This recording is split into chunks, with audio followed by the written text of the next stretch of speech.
নমস্কার, আমি ডক্টর সুনীল শাস্ত্রী ত্রিপুরার আগরতলা থেকে বলছি। আমার আজকের উপস্থাপনা রাহু রত্ন গোমের ধারণের 12টি উপকারিতা। 1 হচ্ছে শত্রু বিজয়ী ও সম্পদ দান করে।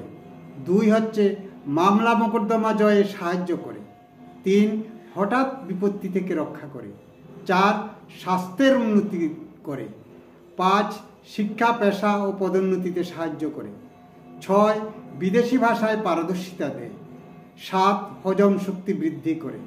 8 আমাশায় ভালো কাজ করে। 9 বিদেশি ভ্রমণ তীর্থ ভ্রমণ হয়।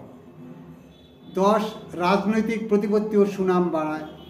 11 কর্মলাভ ও ব্যবসায় প্রসার ঘটায়। 12 হচ্ছে রোগ মুক্তি, জ্ঞান ও বুদ্ধিমত্তার প্রদান করে।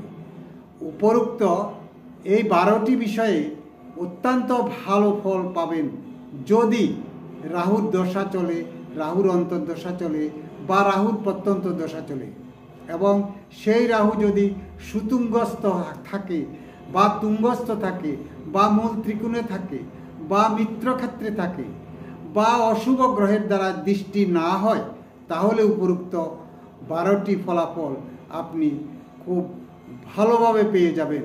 এবং এই যে 12টির মধ্যে 12টির সুফলই আপনি ভোগ করবেন। এছাড়া যদি রাহু রেট্রোগ্রেড থাকে বা রাহু বৃশ্চিক রাশিতে বা রাহু ধনু রাশিতে থাকে বা রাহু অশুভ গ্রহের দ্বারা পীড়িত থাকে বা শনি রাহুর যোগ থাকে, তাহলে আশানুরূপ ফল পাওয়া যাবে না। বন্ধুরা, আমার এই ভিডিওটা যদি আপনাদের ভালো লেগে থাকে তাহলে লাইক, শেয়ার, সাবস্ক্রাইব এবং কমেন্টস করে আমাকে উৎসাহিত করবেন, যাতে পরবর্তী ভিডিওগুলা সর্বাগ্রে আপনাদের কাছে পৌঁছাতে পারি। নমস্কার বন্ধুরা।